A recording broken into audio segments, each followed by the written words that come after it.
नमस्कार, मैं हूं जयश्री नागदा और आप देख रहे हैं सीबीसी न्यूज राजस्थान। जयपुर के डीमार्ट में दो परिवारों में झगड़ा हो गया। लिफ्ट में दोनों परिवारों में कहासुनी हुई और इसके बाद लिफ्ट से बाहर निकलते ही दोनों में लात घुसे चल गए। डीमार्ट में लगे सीसीटीवी फुटेज में पूरी मारपीट की घटना कैद हो गई है। इस संबंध में प्रतापनगर थाने में रिपोर्ट भी दर्ज करवाई गई। मामला प्रतापनगर स्थित डीमार्ट का है। 21 मई की शाम डीमार्ट में दो परिवार खरीदारी करने गए। खरीदारी करते करते लिफ्ट में दोनों ही परिवार डीमार्ट के सेकंड फ्लोर पर जा रहे थे। लिफ्ट में किसी बात को लेकर दोनों परिवारों के सदस्यों में कुछ अनबन हो गई। देखते ही देखते कहासुनी ने झगड़े का रूप ले लिया। डीमार्ट के सेकंड फ्लोर पर लिफ्ट से उतरते ही दोनों परिवारों में मारपीट शुरू हो गई। दोनों ही पक्षों में जमकर लात घुसे चले। झगड़े को देखकर डीमार्ट में मौजूद कस्टमर्स में हंगामा मच गया। लोगों ने बीच बचाव कर दोनों पक्षों को वहां से अलग किया। प्रतापनगर थाने में शिप्रापत निवासी एक व्यक्ति ने रिपोर्ट दर्ज करवाई।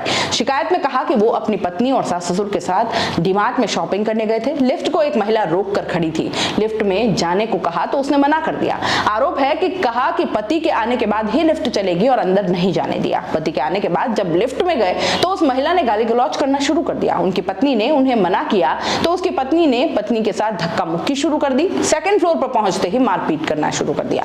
दूसरे पक्ष के किशन शर्मा कहते हैं कि मेरे साले नरेंद्र पत्नी और 6 साल की बच्ची के साथ डीमार्ट गए थे। लिफ्ट के बटन बंद करने की बात को लेकर आपस में कुछ कहासुनी हुई और इसके बाद दूसरे फ्लोर पर उतरते ही उस परिवार ने हमला कर दिया।